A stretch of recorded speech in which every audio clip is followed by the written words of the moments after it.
প্ৰিয় দৰ্শক আপোনালোকক এই অনুষ্ঠানলৈ মই আদৰণি জনাইছোঁ বিকল্প চৰকাৰ দোহাই দি গঠন কৰা চৰকাৰৰ বিকল্প বিচৰাৰ পৰিৱেশ সৃষ্টি হৈছে কিন্তু শক্তিশালী দলটোক প্ৰত্যাহ্বান জনাব পৰাকৈ শক্তিশালী কোন আহিছে জাতি জনগোষ্ঠী ভাষা সংস্কৃতি ৰক্ষাৰ প্ৰশ্ন উঠিছে এনআৰসি নাগৰিকত্ব সম্পৰ্কীয় অলেখ প্ৰশ্ন এনে স্থিতিত প্ৰাসংগিক হৈ উঠিছে বিৰোধী দলৰ ভূমিকা প্ৰাসংগিক হৈ উঠিছে বিৰোধী দলপতি সেই সকলো দিশ সামৰি এই বিশদ আলোচনাৰ বাবে এবাৰ সাক্ষাতৰ অতিথি বিৰোধী দলপতি দেৱব্ৰত শইকীয়া ডাঙৰীয়া আপোনাক এই অনুষ্ঠানলৈ মই আদৰণি জনাইছোঁ আমাৰ বহুত বিষয় আছে সাম্প্ৰতিক সময়ৰ কথা আছে ৰাজ্যৰ নিকট ৰাজনৈতিক ভৱিষ্যতৰ বহু গুৰুত্বপূৰ্ণ বিষয় আলোচনা কৰিবলৈ আছে কিন্তু পুনতে আহিছোঁ শেহতীয়া যিটো বিষয় আপোনালোকৰ যুৱ কংগ্ৰেছৰ নিৰ্বাচন হৈ গ'ল এটা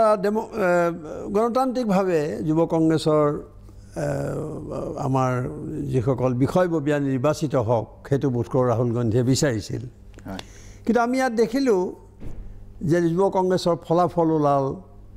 আৰু এই নিৰ্বাচনত ধনবল বাহুবলৰ প্ৰয়োগ সাংঘাতিক ধৰণে হোৱাৰ অভিযোগ উঠিছে আৰু কালি ফলাফল হোৱাৰ লগে লগে ৰাজীৱ ভৱনত মানুহে যি দৃশ্য প্ৰত্যক্ষ কৰিলে তাৰ পৰা স্বাভাৱিকতে মানুহৰ ৰাজনৈতিক সচেতন মহলত এক উদ্বেগ আমি পৰিলক্ষিত হৈছে কামৰুল ইছলাম চৌধুৰী যুৱ কংগ্ৰেছৰ সভাপতি নিৰ্বাচিত হ'ল আৰু কামৰুলক জিকাবলৈ যুৱ কংগ্ৰেছীৰ মাজত ধন বিতৰণ কৰা হ'ল আৰু তেওঁক জয়ী কৰি ৰিপুণ বৰা তৰুণ গগৈৰ দৰে নেতাক মুখ থেকেচা খোৱালে ৰকিবুল হুছেইনে আপুনিতো ইতিমধ্যে অভিযোগ স্বীকাৰো কৰিছে তথাপি দৰ্শকে জানিব বিচাৰিব ৰাইজে জানিব খুজিব আৰু মই সেইকাৰণে সুধিছোঁ যে কি হ'ল কি হ'ব চাওক যুৱ কংগ্ৰেছৰ নিৰ্বাচনটো এটা প্ৰক্ৰিয়া এই প্ৰক্ৰিয়াটো এটা স্বতন্ত্ৰ সন্থাক ভাৰতীয় জাতীয় কংগ্ৰেছে দি থৈছে সেই ক্ষেত্ৰত নিৰ্বাচনটো সুস্থভাৱে নিকাভাৱে পাতিবলৈ এটা ইলেকশ্যন অথৰিটি গঠন কৰি দিছে আৰু এইটো আমাৰ কংগ্ৰেছৰ আভ্যন্তৰীণ নহয় যদিও নিৰ্বাচনটো আভ্যন্তৰীণ এইটো সম্পূৰ্ণ ইণ্ডিপেণ্ডেণ্ট এটা সন্থাই কৰে সেই গতিকে আমাৰ যিবিলাকৰ অভিযোগ এই অভিযোগবিলাক আমাৰ দলৰ মজিয়াত দিয়াৰ উপৰিও সেই স্বতন্ত্ৰ সন্থাটোক যিসকলে অভিযোগ কৰিলে তেওঁলোকে দিয়া উচিত কিন্তু আপোনালোকে যিখিনি কালি ভিজুৱেল দেখাইছে বা যিসকল নেতাৰ আপোনালোকৰ টক শ্ব'ত উক্তি যিসকল প্ৰতিদ্বন্দ্বীৰ উক্তি জিকাৰ পিছত যিজন বিজয়ী প্ৰাৰ্থী তেখেতৰ যি বক্তব্য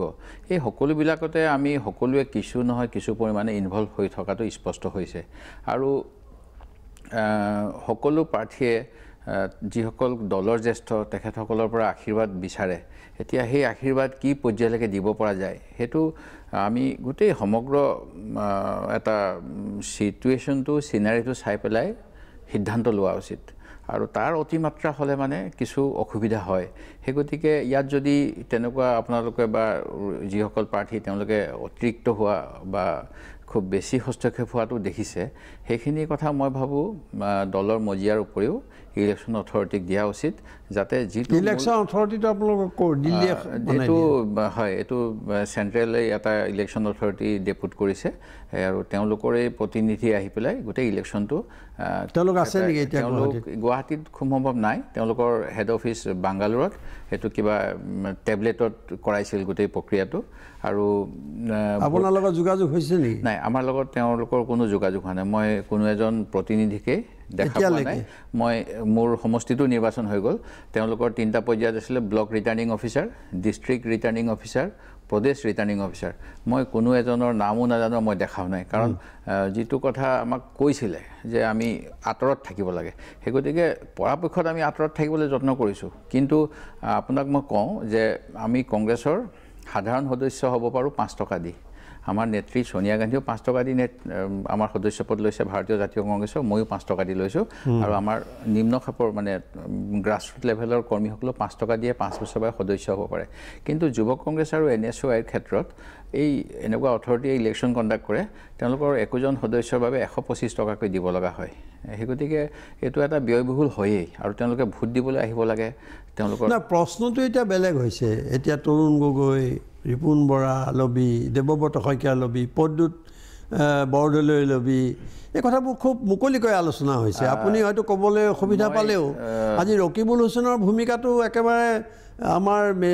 সংবাদ মাধ্যমত স্পষ্ট হৈ ওলাইছে। আৰু যিগৰাকী সভাপতি নিৰ্বাচিত হ'ল তেওঁ কালি মুকলিকৈ কৈছে,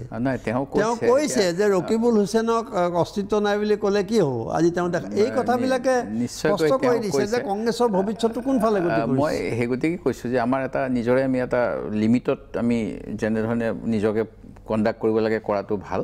আৰু আশীৰ্বাদ সকলোৰে বিচাৰে। মোৰ ওচৰলৈ 4জন প্ৰাৰ্থী আহিছে, বেলেগ কথা। কিন্তু আমি যদি খুব বেছি ইনভলভ হৈ যাওঁ তেতিয়াহ'লে নিশ্চয় এইটো বৰ শোভাজনক নহয়। কিন্তু আপুনি কৈছে কালি আজি যে ধনবল নিশ্চয়কৈ, কাৰণ সকলো প্ৰাৰ্থীয়ে সমানে প্ৰতিদ্বন্দ্বিতা কৰিব পৰা নাই। কিছুমানে পোষ্টাৰ ছপাইছে, কিছুমানে বেনাৰ বেছিকৈ লগাইছে, কিছুমানে গোটেই অসম ভ্ৰমণো কৰিছে, আৰু কিছুমানে হয় নিশ্চয় লাগিবই, কাৰণ এইটো যথেষ্ট ব্যয়বহুল। মই আপোনাক কৈছোঁৱেই 126টা সমষ্টিত প্ৰাৰ্থীসকলে প্ৰতিদ্বন্দ্বিতা কৰিছে। আমাৰ মানে আমি বিধায়কসকলে ইমান কষ্ট কৰিব নালাগে বিধায়ক হ'বলৈ, কিন্তু এই প্ৰদেশ কংগ্ৰেছৰ সভাপতি হ'বলৈ এজনে 126টা বুথৰ পৰা ভোট সংগ্ৰহ কৰিব লগা হৈছে। সেইটো কমটি ডাঙৰ কথা নহয়, এইটো যথেষ্ট ব্যয়বহুল নিৰ্বাচন। আচ্ছা, প্ৰাগ নিউজৰ কেমেৰাত বন্দী হৈছে এই লজ্জাজনক ঘটনা। আপুনি কৈছেই এই বিষয়ে দলৰ ফালৰ পৰা কিবা অনুসন্ধান, শাস্তিমূলক ব্যৱস্থা নহ'লেতো এইটো গতি অব্যাহত থাকিলে আপোনালোকৰ বিপদ অনিবাৰ্য। দৰঙত এটা এনেকুৱা ধৰণৰ ডিষ্ট্ৰিক্ট ৰিটাৰ্ণিং অফিচাৰজনক খুব মাৰপিট কৰা হৈছিল। এই ঘটনাৰ ওপৰত পুলিচ কেছো হৈছে, আৰু দলৰ ফালৰ পৰা কাৰণ দৰ্শোৱাৰ লগতে নিলম্বনো কৰা হৈছে। সেই গতিকে এনেকুৱা ধৰণৰ যদি কিবা ঘটনা মানে দৃষ্টিগোচৰ হৈছে প্ৰদেশ কংগ্ৰেছৰ ফালৰ পৰা, তাৰ ওপৰত যাৱতীয় ব্যৱস্থা লৈছে। ইতিমধ্যে একোৱে হোৱা নাই নেকি, নে আপোনালোক সকলো তেনেকৈ বহি আছে? নাই, দৰঙত 2জনক চৌকছ আৰু 4জনক নিলম্বন কৰা হৈছে ইতিমধ্যে দৰং জিলাত যি নিৰ্বাচনৰ। কিন্তু চাওক, ইফালে তেজপুৰত সেইদিনা নিলম্বন কৰিলে ৰিপুণ বৰাৰ বিৰুদ্ধে কোৱাৰ কাৰণে, কিন্তু তাতে প্ৰাৰ্থী জিকি আহিলে। প্ৰকৃততে চাব লাগিব। এতিয়া মানে মই আপোনাক কৈছোঁ সদস্য প্ৰতিটো সংগঠনেৰে অলপমান বেলেগ বেলেগ ধৰণে হৈছে। সেই গতিকে তেওঁ এতিয়া কোৱালিফাই ডিছকোৱালিফাই এইটো ইলেকশ্যন অথৰিটিয়ে কৰিব পাৰে। ইলেকশ্যন অথৰিটিয়ে এতিয়া সেই কেণ্ডিডেটজনক ডিছকোৱালিফাই কৰা নাই, সেইকাৰণে তেওঁ কোৱালিফাই কৰি নিৰ্বাচন খেলিছে। সেইটোত মই আপোনাক কৈছোঁ যে আমাৰ কোনো হস্তক্ষেপ নাই। সেই গতিকে এই কথাটো অলপমান জটিল। আমি প্ৰকৃততে আমি ঠিক এনেধৰণৰ নিৰ্বাচন এটা আমি কামনা কৰা নাছিলোঁ। এই বিষয়ে মই আজিৰ পৰা 2-3 বছৰ আগত আমাৰ অসমৰ ইনচাৰ্জ ডক্টৰ CP যোশী ডাঙৰীয়াক মুকলিকৈ আহ্বান জনাইছিলোঁ যে এই ছিষ্টেমটো বন্ধ কৰিব লাগে, কাৰণ ইয়াত যথেষ্ট ধনৰ আগতে আছিলে নহয়। যোৱা 10 বছৰমান এই ছিষ্টেমটো চলিছে। অলপমান মানে কৰিছোঁ আমি ইতিমধ্যে আমি কৰিছোঁ। আমি আশা ৰাখিছোঁ আকৌ এই বিষয়ত আৰু আমি দাবী উত্থাপন কৰিম, যাতে আমাৰ ছিষ্টেমটো আমাক নিশ্চয় ইণ্টাৰনেল ডেম'ক্ৰেচিত লাগে, কিন্তু বৰ্তমান যেনেধৰণে হৈছে তাতকৈ অন্য কিবা পদ্ধতি কৰিব পাৰিলে ভাল হয়। ইয়াত অকণমান ধনৰ প্ৰভাৱটো চলাটো দেখা গৈছে, এইটো মই স্বীকাৰ কৰিছোঁ। হিমন্ত বিশ্ব শৰ্মাই কৈছিল যে কংগ্ৰেছত হিন্দু নেতা নাই। যুৱ কংগ্ৰেছৰ নিৰ্বাচনে এই কথাটোকে প্ৰমাণ কৰিলে নেকি? আপুনি কি ভাবে? নাই, এইটো কাৰণ কামৰুলৰ জয় আৰু কেইবাগৰাকী নেতাৰ জয়, এইবোৰ কথালৈ আমাৰ উজনি অসমত আমি বাস্তৱটো ক'ব খুজিছোঁ, কাৰো বিৰুদ্ধে নহয়, তাতো প্ৰতিক্ৰিয়া আমি প্ৰত্যক্ষ কৰিছোঁ। মানে চাওক, মইতো হিন্দু, তৰুণ গগৈ ছাৰ হিন্দু, ৰিপুণ বৰা ডাঙৰীয়া হিন্দু। সেই গতিকে যিটো কথা তেওঁ কৈছে এই কথাটো মানে শুদ্ধ নহয়। 1,08,000 সংখ্যা যুৱ কংগ্ৰেছৰ 40% ভোটদান কৰিলে, 50% ধৰিলোঁ আমি, 40% ভোটদান হৈছে। কি এইটো কংগ্ৰেছলৈ আকৰ্ষণ কমিছে নেকি? 50% কিয় হ'ল? আকৰ্ষণ কমিছে বুলি ক'ব নোৱাৰি, কাৰণ এইটো মই আপোনাক কৈছোঁ ব্যয়বহুল। এতিয়া আমাৰ সাধাৰণ আমি MLA নিৰ্বাচনত মোৰ সমষ্টিত 159টা ভোট কেন্দ্ৰ আছে।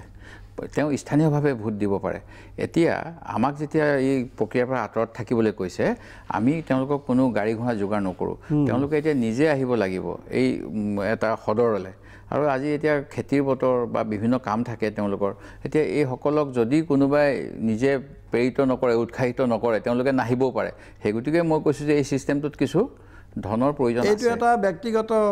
কোম্পানী এইটো অভিজ্ঞতা তেওঁলোকৰ এইটো মানে তেওঁলোকে যিবোৰ কৈছে বাস্তৱৰ লগত তেওঁলোকৰ কি সম্পৰ্ক কম বা আপোনালোকৰ লগত কথা নপতাৰ কাৰণেও সমস্যা হয় মই ভাবোঁ মই কৈছোঁ কাৰণ চাওক এতিয়া ইয়াৰ আগতেতো আৰু ভয়ানক আছিল ইয়াৰ আগৰবাৰ লোকসভা হৈছিল তেতিয়া মোৰ সমষ্টিৰ ল'ৰাজনে যোৰহাটত গৈ ভোটদান কৰিব লগা হৈছিল এতিয়া কিমান ব্যয়বহুল হ'ব এজন যুৱক নৱনিৰ্বাচিত সভাপতিগৰাকী যিবোৰ গাড়ীত গৈছে তেওঁলোকৰ লগত সংগপাংগসকল যি গাড়ীত গ'লে এইটো ৰকিবুল হুছেইনৰ গাড়ী এইটো ওলাই পৰিলে তেওঁ ঘৰলৈ গুচি গৈছে ৰাজীৱ ভৱনত একো কোৱা নাই তেওঁ ঘৰত গৈছে এই কথাবোৰ লুকুৱাই ৰাখিলে কি হ'ব নাই মই এইটো লুকুৱাব লগা নহয় তেখেতে তেওঁক বেছি ভালকৈ ধৰক গাড়ী দিছে পইচা দিছে নহয় মই গাড়ী দিছে পইচা দিছে কোৱা নাই ওলাইছে কেমেৰাত আজিকালি ফাঁকি দিয়া সম্ভৱ নহয় দ্বাৰা বেছিকৈ প্ৰভাৱিত হৈছে নেতাৰ প্ৰতি সকলোৰে আকৰ্ষণ থাকে মই এইটোৱে বাৰে প্ৰতি কৈ আছোঁ যে আমি ব্যক্তিগত নেতাৰ প্ৰতি আকৰ্ষিত হোৱাতকৈ আমি দলৰ নীতি আদৰ্শৰ প্ৰতি বেছি আকৰ্ষিত হ'ব লাগে আপোনাৰ সমষ্টি নাজিৰাত যুৱ কংগ্ৰেছৰ ভোটাৰ সংখ্যা আছে 340 জন হয় আৰু ৰকিবুল হুছেইনৰ সমষ্টি চামগুৰিত আছিলে 3200 জন হয় অৱশ্যে ৰকিবুলৰ সমষ্টি 12%হে মানে 1200 ভোটাৰে ভোটদান কৰিলে মোৰ 268 জনে কৰিছে ভোট প্ৰশ্ন হয় 68 ধৰিলোঁ বাৰু যে আপুনি সদস্য সৃষ্টি কৰিব পৰা নাই নে ৰকিবুল হুছেইন আজিৰ তাৰিখত আপোনাতকৈ বহুত বেছি শক্তিশালী চাওক মই যিহেতু আপোনাক প্ৰথমেই কৈছোঁ যে যুৱ কংগ্ৰেছৰ ইলেকশ্যনটোত জ্যেষ্ঠ নেতাসকলৰ অংশগ্ৰহণটো প্ৰায়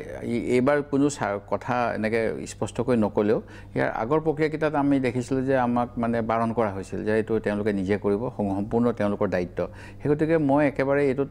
যোগদান কৰা নাই সেই গতিকে যুৱকসকলে যিসকলে আগ্ৰহী হৈছে তেওঁলোকে কৰিছে তাৰোপৰি এটা কথা আছিলে যে অনলাইন অফলাইন তাত ফটো লাগে এটা আপোনাৰ মোবাইলত এটা মিছ কল দিব লাগে আকৌ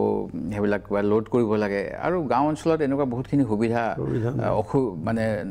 খুব চহৰীয়া প্ৰতিষ্ঠান হয় চহৰীয়া কথা আৰু অথবা কোনোবা যদি কাৰোবাৰ ইণ্টাৰেষ্ট থাকে যে মই কিবা এটা কৰিম কথাবোৰ আপোনালোকে ভালকৈ বুজাব পৰা নাই নেকি নাই এই বিষয়ত আমি ইমানটো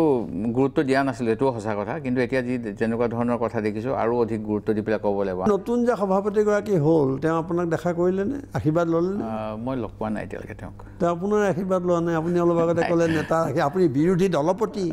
তেওঁ চাগে কিবা কাৰণত আহিব পৰা নাই ময়ো কালি অলপ গুৱাহাটী বাহিৰত আছিলোঁ লগে লগে ৰকিবুল হুছেইনৰ তালৈ গৈছে মই পোৱা নাই তৰুণ গগৈক তেখেতে দেখা কৰিছে মই দেখিছোঁ তৰুণ গগৈ দেখা মই ফটো দেখিছোঁ ফেচবুক আপোনালোকৰ ভিতৰত দেখিছোঁ বেছ এটা মই তেনেকৈ ভবা নাই কিবা কাৰণত থাকিব পাৰে তেওঁৰ সেইকাৰণে বিভিন্ন সময়ত দেখা গৈছে যে আপুনি আৰু ৰকিবুল হুছেইনে পৰস্পৰৰ বিৰুদ্ধে মন্তব্য কৰিছে তেনেকুৱা কৰিছে আমি দেখাব পাৰোঁ সংঘাত আছে নেকি আপোনালোকৰ নাই কোনো সংঘাতটো আমি একে দলৰ সদস্য আপুনি দলপতি এগৰাকী আপোনাৰ কথাৰ এটা বিশেষ মূল্য আছে ৰকিবুল হুছেইনতকৈ বেছি আৰু ৰকিবুল হুছেইনৰ ইফালে উপদলপতি আপোনালোকৰ স্থিতি ভিন্ন এই কথাটো খুব পৰিষ্কাৰ হৈছে মানুহৰ মাজত নাই আমি একচুৱেলি চাওক এই নিৰ্বাচন প্ৰক্ৰিয়াটোৰ পৰা যিমান পাৰি মই আগতে কৈছোঁ যে আমি লবি কমাবলৈ চাইছোঁ আৰু আমি আঁতৰত থাকিবলৈ যত্ন কৰিছোঁ সেই গতিকে আপোনালোকেতো যত্ন কৰি আপুনি নে আমি মানে আমাৰ এটা গোটেই আপুনি দলপতি তেওঁ উপদলপতি দুইজনতো দুটা আপুনি কৈছে আমি আঁতৰি থাকিব চেষ্টা কৰিছোঁ আমি উপদলপতিগৰাকীয়ে সক্ৰিয় ভূমিকা লৈছে টকা বিলাইছে এতিয়া মই গাড়ী দিছে এতিয়া ব্যক্তিগতভাৱে যদি কোনোবাই কৰে এইটো আমি কোনো আলোচনা হোৱা নাই তথাপিতো আমি মানে আমাৰ যি পদবী আছে সেই পদবীৰ ফালৰ পৰা আমি এইটোৰ পৰা আঁতৰত থাকিবলৈ যত্ন কৰিছোঁ তাৰমানে যাৰ টকা আছে ধন বল বাহুবল এতিয়া কংগ্ৰেছৰ নেতা এই ক্ষেত্ৰততো তেনেকুৱা অলপ তেওঁৰ স্পেচিয়েল এটা প্ৰিভিলেজ নিশ্চয় থাকিব এইটো মই অস্বীকাৰ কৰিলে ভুল হ'ব আজি যদি এজন সাধাৰণ ল'ৰাই গোটেই অসমখন ঘূৰিবলৈ হ'লে কম দিনৰ ভিতৰত তেওঁ কেনেকৈ ঘূৰিব তেওঁক এখন নিশ্চয় ব্যক্তিগত গাড়ী লাগিব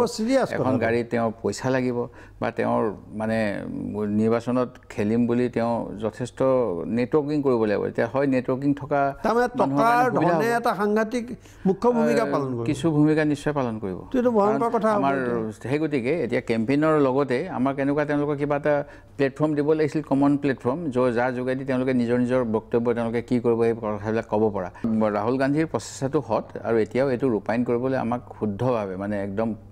নিখুঁত হ'বলৈ আৰু আপুনি কৈছে যে বৰ্তমান যিটো ব্যৱস্থাৰে নিৰ্বাচন হ'ল সেইটো ভুল, অলপমান অসুবিধা আছে, সেইটো একদম মই নিশ্চিত। এজন যুৱকে অসমক প্ৰতিনিধিত্ব কৰিব বিচাৰিছে, অসম প্ৰদেশ যুৱ কংগ্ৰেছক, তেখেতক যদি তেখেতে ঘূৰিব নোৱাৰে তেতিয়াহ'লে তেওঁৰ বিষয়ে তেওঁৰ পটেঞ্চিয়েল থাকিলেও, তেওঁৰ খুব মানে ৰিচৰ্চফুল মানে তেওঁৰ টেলেণ্ট থাকিলেও তেওঁক অন্য অঞ্চলৰ ৰাইজে নাজানিব পাৰে। সেই গতিকেই মই কৈছোঁ যে এই পদ্ধতিটোৰ আৰু সংস্কাৰৰ প্ৰয়োজন আছে। কাৰণ চাওক এতিয়া যিজন হ'ল কামৰুল, তেওঁ বোধ কৰোঁ প্ৰদেশৰ এটা বিষয়ববীয়া আছিলে NSYত আৰু নেশ্যনেল অফিচ বেয়াৰ আছিলে, সেই গতিকে তেওঁ গোটেই অসমৰ যুগসূত্ৰ আছিলে। ঠিক তেনেকৈ যিজন ৰাতুল পাটোৱাৰী, তেওঁৰ বৰপেটা লোকসভাৰ তেওঁ সভাপতি নে কিবা আছিলে, সেই গতিকে তেওঁৰ বৰপেটাত লিমিটেড বোধ কৰোঁ এক্সেছ আছিলে। Mrinal Hazarika state NSY president আছিলে, তেওঁ গোটেই অসমৰ ছাত্ৰৰ লগত তেওঁ জড়িত হৈ আছিলে। অংকিতা দত্ত যোৰহাট লোকসভাৰ আছিলে, তাৰোপৰি তেওঁ প্ৰদেশ কংগ্ৰেছৰ ছেক্ৰেটাৰী বৰ্তমানে, সেই গতিকে তেওঁৰো এটা গোটেই প্ৰদেশৰ লগত যোগাযোগ আছিলে। অৰূপ তালুকদাৰ বোলাজনো বোধ কৰোঁ ষ্টেট NSYৰ বিষয়ববী আছিলে। সেই গতিকে বিভিন্নজনৰ বিভিন্ন ধৰণৰ এডভান্টেজ আছিলে আৰু বিভিন্ন ধৰণৰ ডিছএডভান্টেজ। আপুনি নে প্ৰদ্যুৎ বৰদলৈ সমৰ্থন মানে মই 4জন কেণ্ডিডেটক লগ পাইছোঁ, তাৰে ভিতৰত যাক যেনেকৈ ধৰণে তেওঁলোকে বিচাৰিছে সেইটো কথাটো মই তাৰে কাৰোবাক যদি পাৰিছোঁ মই। কোন 4জন গৈছিলে? অংকিতা দত্তই মোক প্ৰথমেই এপ্ৰ'চ কৰিছিলে, প্ৰণৱ কলিতাই এপ্ৰ'চ কৰিছিলে, কামৰুল ইছলাম চৌধুৰীয়ে এপ্ৰ'চ কৰিছিলে, ৰাতুল পাটোৱাৰীয়েও এপ্ৰ'চ কৰিছিলে। 4জনে বিচাৰিছে। বিলাসীপাৰাত তীব্ৰ বাক বিতণ্ডা মাৰপিটৰ ঘটনা ঘটিলে আৰু আমি দেখিলোঁ যে ৱাজেদ আলী চৌধুৰী আপোনালোকৰ কংগ্ৰেছৰ জ্যেষ্ঠ নেতা আৰু আলী আকবৰ মিয়াৰ সমৰ্থকৰ মাজত ঘটনাটো কি হৈছিল? বিলাসীপাৰাত হোৱাটো মই জ্ঞাত নহয়, কিন্তু মই নাজানো। নহয়, তাত হেৰি হৈছে মাৰপিটৰ, ইয়াত দেখা গৈছে যে বিলাসীপাৰা ইয়াৰ ঘটনাটো দেখা গ'ল যে ৱাজেদ আলী চৌধুৰী এজন হয় মানে অভিযোগ দিছে। আকৌ ইফালে দেখা গ'ল যে কেইগৰাকীমান প্ৰাৰ্থী, ধৰ্মীয় সংখ্যালঘু প্ৰাৰ্থীৰ স্বাৰ্থত ৱাজেদ আলী চৌধুৰী আৰু ৰকিবুল হুছেইনৰ একেবাৰে অহিনকুল সম্পৰ্ক, কিন্তু তেওঁলোকৰো বুজাবুজি দেখা পালোঁ আমি। মই তেনেকৈ মোৰ কোনো তেনেকুৱা মানে মোৰ দৃষ্টিত তেনে হোৱা নাই। গোটেই ধুবুৰী জিলাৰ প্ৰতিনিধিসকলে লগ হৈ তেওঁলোকে এটা সমিলমিলেৰে উমৈহতীয়া প্ৰাৰ্থী কৰিবলৈ যত্ন কৰিছিল। আমি দেখিলোঁ যে শিলচৰৰ তালিকাত থকাৰ পিছতো নাম নাহিল বহুত প্ৰাৰ্থীৰ, আৰু তেওঁক বঞ্চিত কৰাৰ প্ৰশ্নত আপোনালোকৰ ৰাষ্ট্ৰীয় সভানেত্ৰী সুস্মিতা দেৱৰ তেওঁৰ কোনো হাত নাই, প্ৰথম কথা। দ্বিতীয় কথা, এনেকুৱা এটা পৰিৱেশ হৈছিল। চাওক, মই এইটোৱে কৈছোঁ যে প্ৰথমে কোনে কোনে নিৰ্বাচনত সভাপতি পদৰ কাৰণে প্ৰতিদ্বন্দ্বিতা কৰিব পাৰিব এখন লিষ্ট কৰি দিছিল। তাত প্ৰথম অৱস্থাত বোধ কৰোঁ 4জন নে 5জন আহিছিল। তেতিয়া বহুখিনি প্ৰাৰ্থীয়ে নিজকে যোগ্য বুলি ভাবি পুনৰ তেওঁলোকক এপিল কৰিলে। তেওঁলোকে এপিল কৰাৰ পিছত আৰু 6জনমানৰ নাম দি মুঠতে 10জন সভাপতি পদৰ এটা পেনেল বনালে যে এইসকলেই। সেই গতিকে এই ক্ষেত্ৰত আমাৰ এইটো যদিও ডেম'ক্ৰেচি, তথাপিতো এটা যেন লিমিটেড, এই 10জনে কিয় উপযুক্ত হ'ল এই প্ৰশ্নটো নিশ্চয় আহিছে। এটা পৰ্যায়ত দুৰ্নীতি হ'ল নেকি? মই এই দুৰ্নীতিৰ কথা নাজানো, কিন্তু কি ভিত্তিত তেওঁলোকে কৰিলে, কি বেচিছত, সেইটো এটা কিবা নিশ্চয় ক্ৰাইটেৰিয়া আছে, যিটোৰ পৰা আমি অজ্ঞ, আমি নাজানো। আৰু সেই গতিকেহে সেই যুৱকজন বোধ কৰোঁ বঞ্চিত হৈছে। এই ক্ষেত্ৰত সুস্মিতা দেৱৰ নামটো যদিও আহিছে, এইটো অপ্ৰাসংগিক বুলিয়ে মোৰ ধাৰণা। আপুনি এটা কথা লক্ষ্য কৰিছিলে যে তেজপুৰত ৰিপুণ বৰা মুৰ্দাবাদ, দেৱব্ৰত শইকীয়া জিন্দাবাদ ধ্বনি উঠিলে। এইটো কিছু আমাৰ মানে কৰ্মীয়ে এনেকুৱা এটা কৰিলে, যিটো মানে মোৰ দ্বাৰা মানে এইটো অনাকাংক্ষিত, এইটো এনেকুৱা হ'ব নালাগিছিল প্ৰকৃততে। কাৰণ আমি একে দলৰে হয়, মনৰ ভাৱ প্ৰকাশ কৰিলে, এইটো উচিত হোৱা নাই। সভাপতিৰ বিৰুদ্ধে অনাস্থা, দলপতিৰ নাই, এইটো ভাল কথা হোৱা নাই। মই যদি লগ পাওঁ তেওঁলোকক নিশ্চয় মই কম। আমি আহিম আকৌ অন্যান্য প্ৰসংগলৈ খন্তেক পিছত।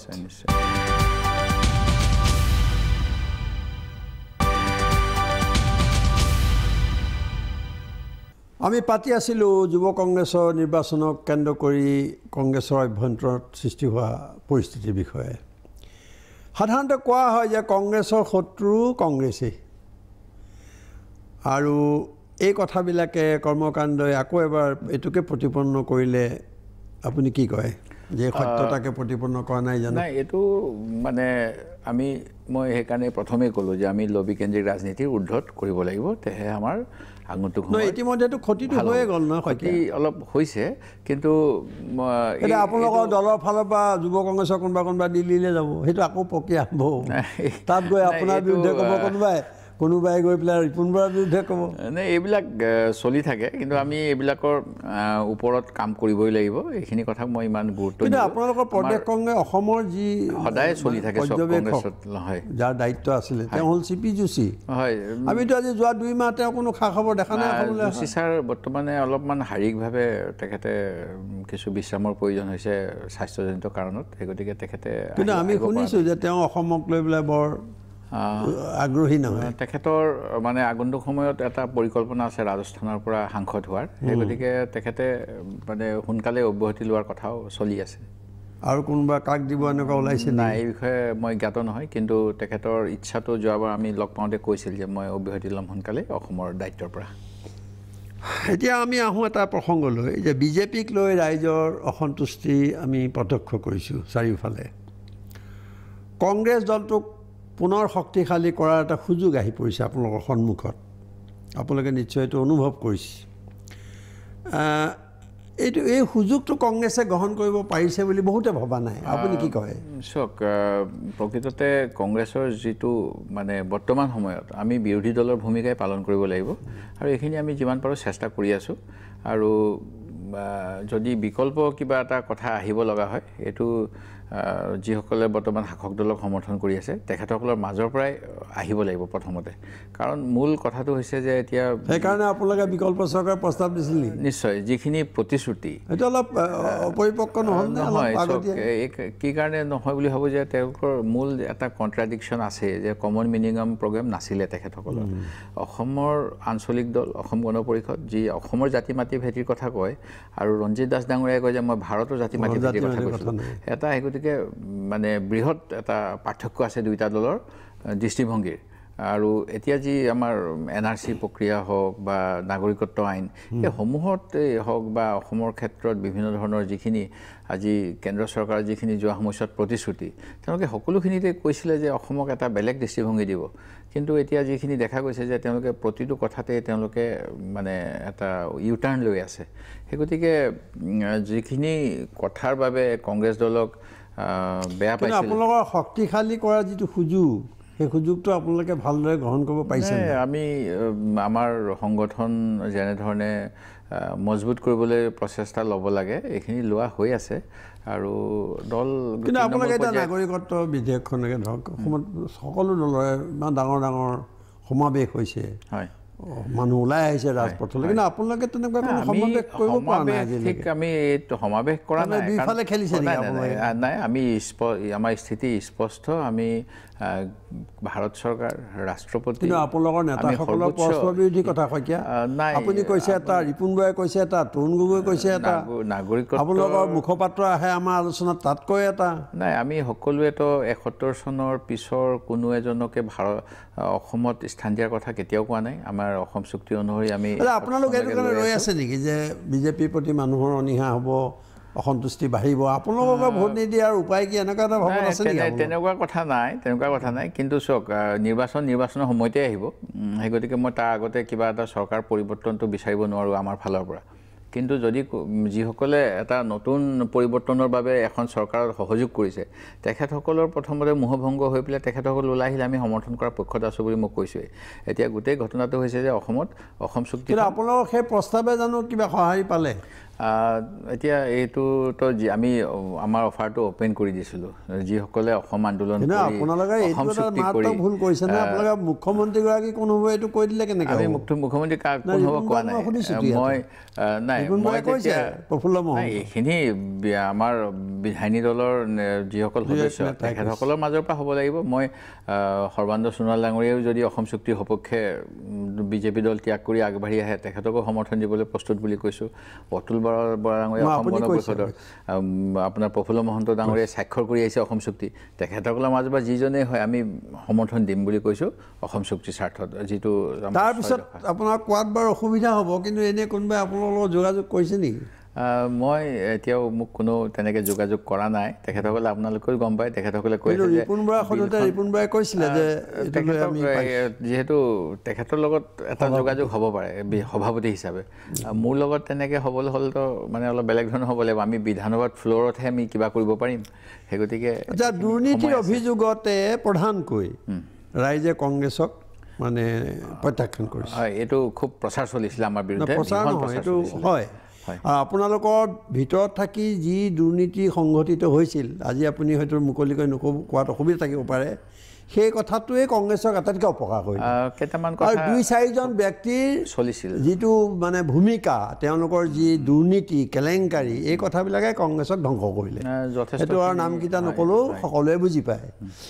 আচ্ছা তাৰ পৰা পৰিত্ৰাণ পাবলৈও কিছুমানে ধৰক কংগ্ৰেছ ত্যাগ কৰিলে বা হেৰি পালে এতিয়া যুৱ কংগ্ৰেছক নিৰ্বাচনতে আমি দেখিলোঁ বোধ কৰোঁ ইয়াৰ পিছত বিজেপিয়ে চৰকাৰ গঠন কৰাৰ পিছত প্ৰথমটো আপোনালোকৰ নিৰ্বাচন এনেকৈ অলপ বহল ভিত্তিত তাত দেখা গ'ল এটা দুৰ্নীতি টকা পইচাৰ লেনদেন এইবোৰ হ'ল তাৰমানে আপোনালোকে কি ভুলৰ পৰা একো নিশিকিলে নে আপোনালোকৰ শেষ কথাটো দুৰ্নীতিয়ে নেকি কংগ্ৰেছৰ নাই নাই তেনেকুৱা একো নহয় ভুলৰ পৰা নিশিকাৰ কথাও নাই আৰু কংগ্ৰেছৰ শেষ কথা দুৰ্নীতিও নহয় এতিয়া আমি এই নিৰ্বাচনটো লৈ আপুনি যিটো কৈ আছে এইটো দুই এজনে তেনেকুৱা কাম কৰিব পাৰে মই আপোনালোকৰ কেমেৰাই দেখাইছে সেই গতিকে মই কেমেৰাই দেখাখিনি অসত্য বুলিও ক'ব নোৱাৰোঁ সত্য বুলিও ক'ব নোৱাৰোঁ কেমেৰাই যিটো দেখিছে যে যেনেকৈ চাব বিচাৰে তাত তেওঁলোকৰ সেইটো হ'ব কিন্তু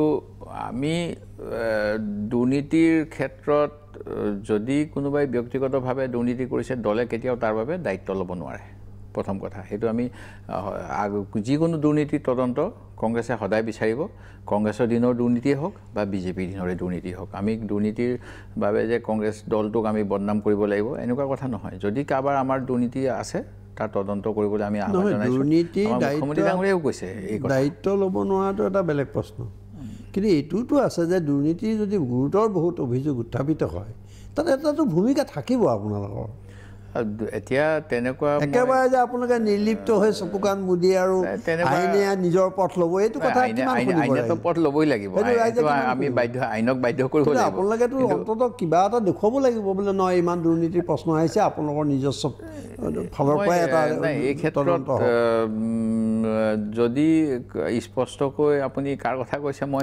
সুধিছোঁ আপোনালোকক দেই ৰকিবুল হুছেইনৰ বিয়াগুম দুৰ্নীতি আপোনালোকৰ কংগ্ৰেছৰ নেতা অনিল ৰাজাই ইটোৰ পিছত সিটো তথ্য পাতি দি এইবিলাক আপোনাৰ ৰাজহুৱা কৰিছে সেইটো আপুনি নিশ্চয় এই কথাটো যদি আপুনি ভালদৰে পৰ্যবেক্ষণ কৰা নাই বুলি কয় তেতিয়াহ'লে মই বিশ্বাস নকৰোঁ নাই মই কৰিছোঁ আৰু বহুতখিনি অভিযোগ তেখেতে দিছে এতিয়া অভিযোগখিনিতো প্ৰমাণিত হ'ব লাগিব এতিয়া প্ৰমাণিত নোহোৱালৈকে কেনেকৈ মই মোৰ সতীৰ্থ এজনক দুৰ্নীতিপৰায়ণ বুলি ক'ম কাৰণ আপোনালোকে অকণমান অলপ কৌশলগতভাৱে হ'লেও অলপ নাকি লগাবলৈ ব্যৱস্থা নকৰাৰ কাৰণে কিন্তু আকৌ আজি যুৱ কংগ্ৰেছৰ এই ঘটনা ঘটিবলৈ পালে শইকীয়া যুৱ কংগ্ৰেছৰ আপোনালোকে অলপ ভাবক আপোনালোকে চৰকাৰ গঠন কৰিম বুলি বহি আছে মানে নহয় মই যিটো কৈছোঁ আপুনি যিটো কৈ আছে যে দুৰ্নীতিৰ অভিযোগ আহিলেই তাক আমি গ্ৰহণ কৰিব নোৱাৰোঁ অভিযোগ নহয় অভিযোগৰ এটা মাত্ৰা থাকে আৰু অভিযোগ আহিলে এটা তদন্তৰ কথা থাকে অনুসন্ধানৰ কথা থাকে দলৰ ভিতৰৰ পৰা যে একো কৰিব নোৱাৰিব তাৰ কি মানে দলৰ ভিতৰৰ পৰা অভিযোগৰ আপুনি খুব বেছি এটা হয় নহয় সুধিব পাৰিব এইটো সুধিলে নহয় বুলি ক'লে ডাঙৰ ডাঙৰ নেতাবিলাকৰ তদন্ত কৰাৰ বহুত ডাঙৰ ডাঙৰ নেতাৰ এতিয়াও আপোনালোকে বিজেপিলৈ যোৱা মানুহৰ সম্পত্তিৰ কথা কয় টেলিভিশ্যনৰ পৰ্দাত এইবোৰ সম্পত্তি ওলাই থাকে তাত কি একো ভূমিকা নাই নেকি আপোনালোকৰ নাই এইটোত চাওক মই যিটো আপোনাক কৈছোঁ যে আমাৰ দলৰ ফালৰ পৰাতো দুৰ্নীতিৰ অভিযোগৰ তদন্ত কৰিব পৰাকৈ আমাৰ কোনো তদন্তকাৰী সংস্থা নাই সেই গতিকে আমাৰ খুব বেছি এখন কাগজ যাব কিজানি যে আপোনাৰ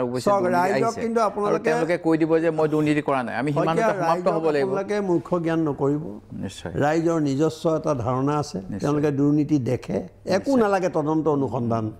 চকুৰ আগত তেওঁলোকে দেখা তেওঁলোকৰ লাইফষ্টাইল নেতাসকলৰ সম্পত্তি এইবিলাক দেখি ৰাইজে এটা সিদ্ধান্তলৈ আহে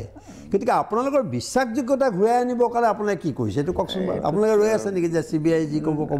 CID যি ক'ব আমি এতিয়া ৰ'ব CID লৈছে ধৰক আপুনিতো ভালকৈ বুজে নাই এতিয়া ধাৰণাৰ ভিত্তিত আপুনি কাকো দোষী সাব্যস্ত কৰিব নোৱাৰে এইটো সাব্যস্ত কৰাটো এটা বেলেগ কথা কৌশলগতভাৱে ৰাইজক বিশ্বাসযোগ্যতা এটা আনি দিয়াটো এটা বেলেগ কথা নিশ্চয় সেইটোৱে এতিয়া ইমান আমাৰ এগেইনষ্টে যোৱা সময়ছোৱাত কিমানখিনি অপপ্ৰচাৰ চলিলে প্ৰকৃততে মই বহুখিনি অপপ্ৰচাৰ বা মোদী ডাঙৰীয়াই এটা ড্ৰিম চেল কৰিবলৈ সক্ষম হৈছিল সেইকাৰণে আমাৰ এই অৱস্থা হ'ল যথেষ্ট সেই গতিকে এতিয়া ৰাইজেও বুজি পাইছে কিছুমান কথা যে এইখিনি এটা মিছা এটা প্ৰলোভন নহয় যোৱা নিৰ্বাচনত নীতিৰ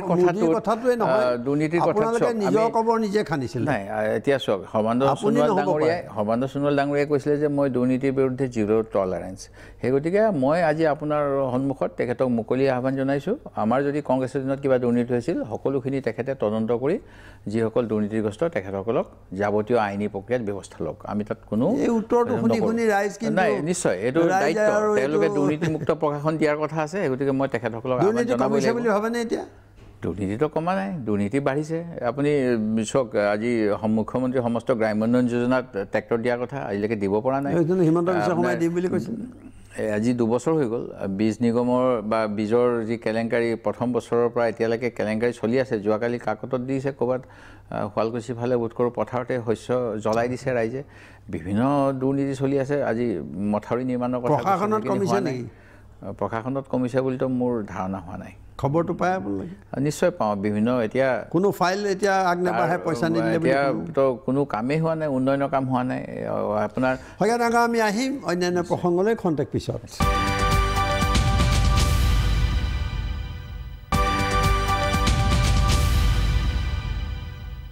এতিয়া আহোঁ সাম্প্ৰতিক সময়ৰ এটা জ্বলন্ত বিষয় নাগৰিকত্ব আইন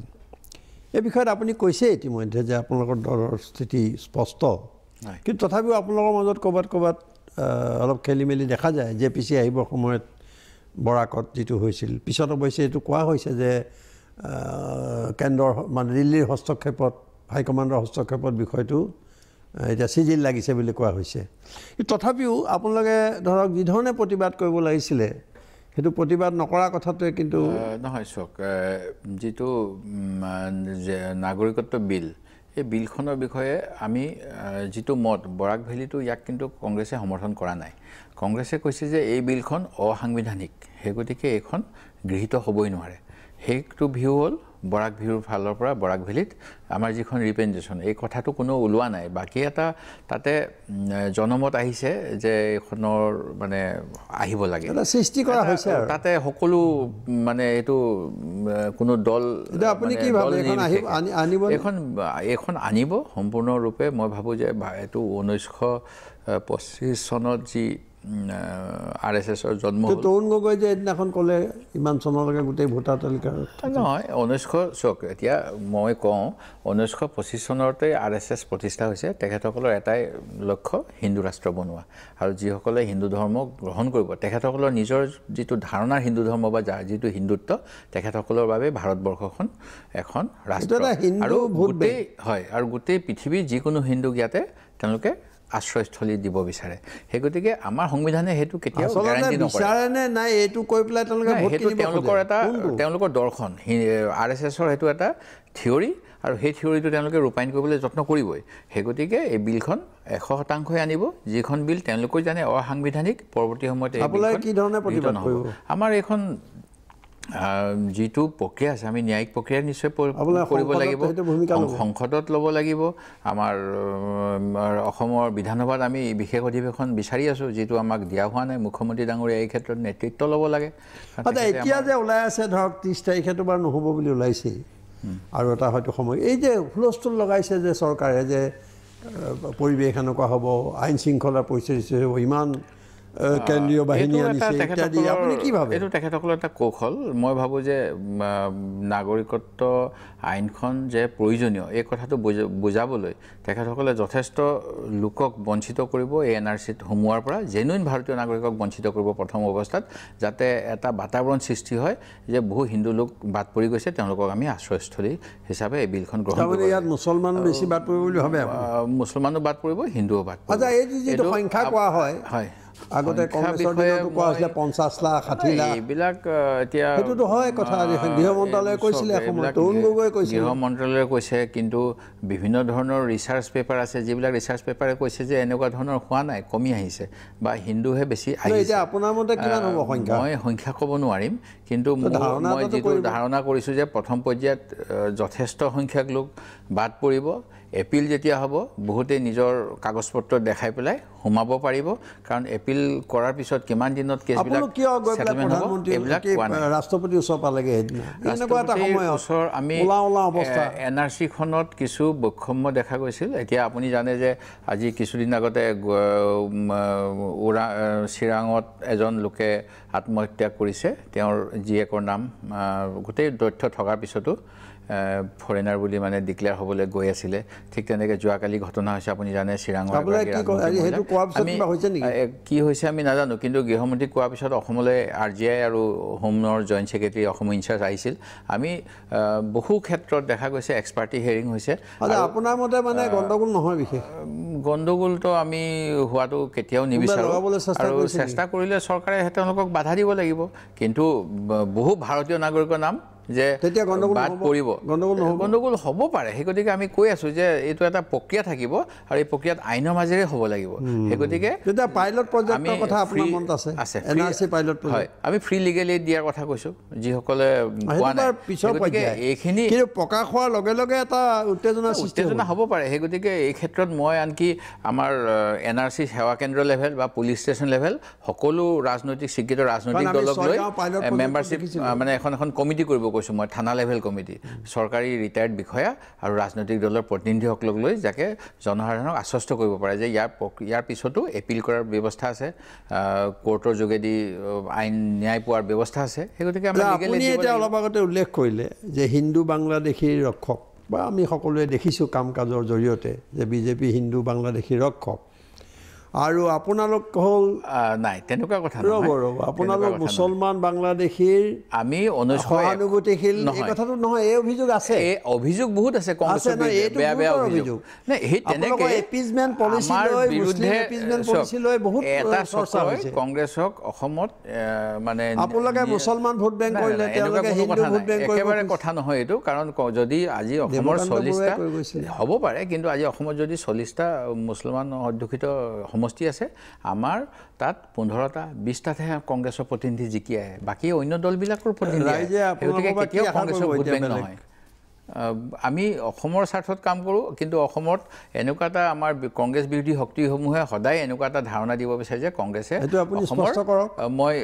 উদাহৰণস্বৰূপে চাওক যেতিয়া 1962 চনৰ চীন যুদ্ধৰ সময়ত তেতিয়া নেহৰুজীৰ এটা বক্তৃতাৰ কথা ক'লে অৰ্ধসত্য যিটো ক'লে যে মই অসমক বিদায় দিব ওলাইছোঁ কিন্তু যদি তেখেতে বিদায় দিয়ে তেখেতৰ একমাত্ৰ জীয়ৰী কিয় অসমলৈ পঠাব সেই সময়ত তেখেতে যি তেজপুৰৰ ভলণ্টিয়াৰবিলাকৰ লগত ৰিলিফ কেম্পত সাহায্য দিছিল ইন্দিৰা গান্ধীয়ে সেই গতিকে সেইটোৱে প্ৰমাণ কৰে যে সেইটো এটা মিছা কথা আছিল ঠিক তেনেকৈ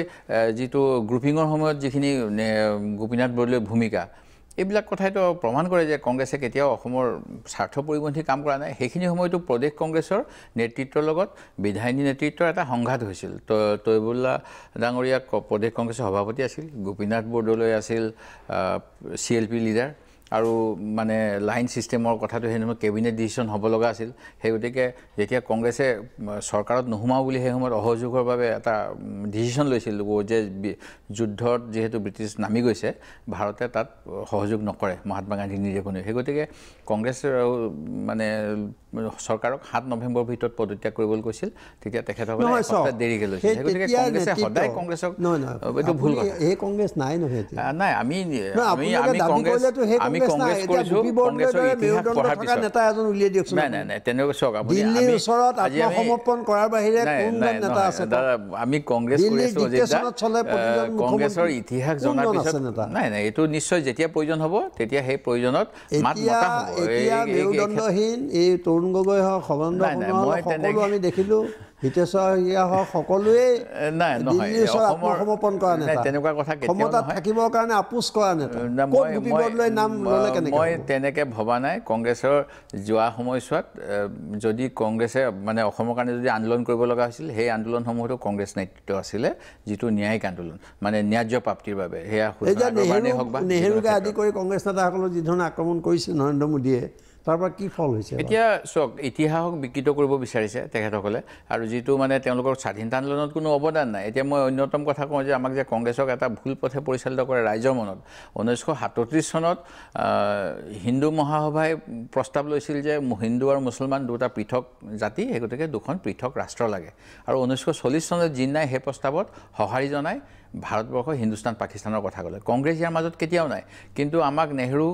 ক্ষমতালোভী সেই গতিকে তেখেতে দেশ বিভাজন কৰিলে বুলি কংগ্ৰেছৰ ওপৰত সদায় ব্লেম আনি থাকে বিজেপিয়ে সেই গতিকে ইতিহাস পঢ়া উচিত আমি এতিয়া পৰিস্থিতি চাওক এইটো যিটো সকলো মানুহকে সকলো সময়ত মূৰ্খ বনাই থাকিব যিহেতু পৰা নাযায় এতিয়া সকলোৱে উপলব্ধি কৰিছে যে বিজেপিয়ে আজি ইতিহাসক বিকৃত কৰিবলৈ যত্ন কৰি আছে আজি অসমৰ ক্ষেত্ৰতে আমাৰ অসমখনৰ এতিয়া আজি বাতৰিকাকতত ওলাইছে যে আমাৰ directorate of archaeology directorate of মানে লেংগুৱেজ এইবিলাক মানে বন্ধ কৰি দিব লৈছে এতিয়া আমি কিছুমান বস্তু আমাৰ জাতীয় স্বাৰ্থত প্ৰয়োজন আছে সেইবিলাক বন্ধ কৰাটোতো উচিত নহয় তো এইবিলাকৰ আল্টিমেট কিজানি তেওঁলোকে ইতিহাসকে নাইকিয়া কৰিব বিচাৰিব আমি আহিম আকৌ অন্যান্য প্ৰসংগলৈ খন্তেক পিছত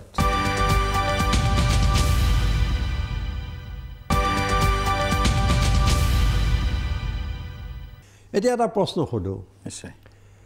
যেতিয়া আপুনি বিৰোধী দলপতি আসনখন পাইছিল তেতিয়া ৰাষ্ট্ৰীয় সংবাদ মাধ্যমত প্ৰকাশ হৈছিল যে আপোনাৰ ভাৱমূৰ্তি নিকা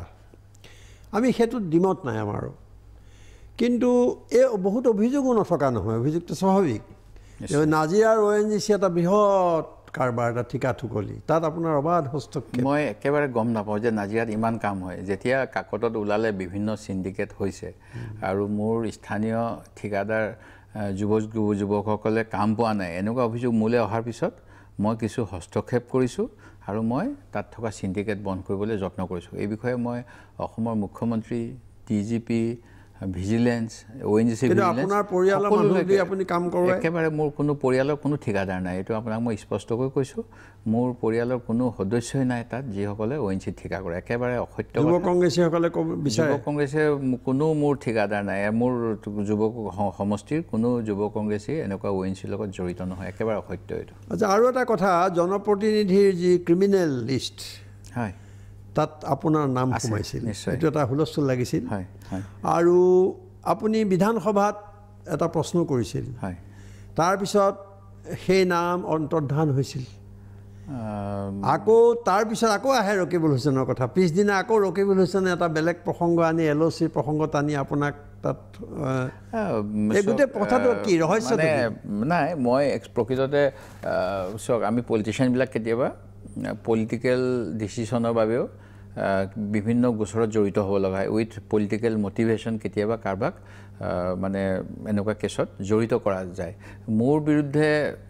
ইয়াৰ পূৰ্বৰ অসম গণ পৰিষদৰ চৰকাৰৰ সময়ত প্ৰথমখন চৰকাৰৰ সময়ত 96ত এটা গোচৰ আছিল CIDয়ে মোক জেৰা কৰিছিল এজন নাইডু নামৰ এজন ড্ৰাইভাৰ কেনেবাকৈ নিৰুদ্ধ কৰিছিল মই মোৰ তাত হাত আছে বুলি অভিযোগ মই গম নাপাওঁ এই বিষয়ে সেই গতিকে মই নিজেও জানিবলৈ যত্ন কৰিছিলোঁ মোৰ গোচৰটো আছেনে নাই আৰু লগতে আমাৰ কোনসকল নেতা পালি নেতা চৰকাৰী বিষয়া কৰ্মচাৰীৰ বিৰুদ্ধে CIDয়ে গোচৰ পাইছে গোচৰ ৰুজু কৰিছে আৰু গোচৰৰ কিমান দূৰ প্ৰক্ৰিয়া আৰম্ভ হৈছে মই যিটো প্ৰশ্ন তুলিলোঁ তাত সেই কথাখিনি আহিলে তাতে আমাৰ দলৰো এজন মোৰ নাম নাই হয় তাৰমানে কেছটো বোধকৈ মই বিচাৰিছিলোঁ মই জানিব বিচাৰোঁ কাৰণ যদি মই আজি বিজেপি দলক ৰাজনৈতিকভাৱে মই আক্ৰমণ কৰি আছোঁ তেওঁলোকে যাতে মোক আকৌ বেকফুটত পেলাবলৈ মোৰ কিবা পুৰণা মই নজনাকৈ গোচৰ এটা লগাই থয় নেকি মই নাজানো সেই গতিকে মই সেইটো জানিবলৈ যত্ন কৰিছিলোঁ এতিয়া তাতে আমাৰ দলৰ 2-এজন নেতাৰ নাম আহিছে সেইটো বিভাগীয়ভাৱে এইবিলাক হয় এইবিলাক বিভাগীয়ভাৱে তেওঁলোকৰ বিৰুদ্ধে কোনোবা অভিযোগ দিছে এইবিলাক তদন্ত হ'ব পিছত আপোনাৰ পিছদিনা আকৌ আপোনাৰ নাই এটা শ্বৰ্ট নটিছ কুৱেশ্যন আহিছিলে কিন্তু এই ক্ষেত্ৰত কোনো লুকাবলগীয়া কথা নাই মোৰ বিৰুদ্ধে এটা গোচৰ দিছিলে LOC কেলেংকাৰী বিষয়টো লৈ সেই সময়ত মই না চৰকাৰী বিষয়া না মই চৰকাৰী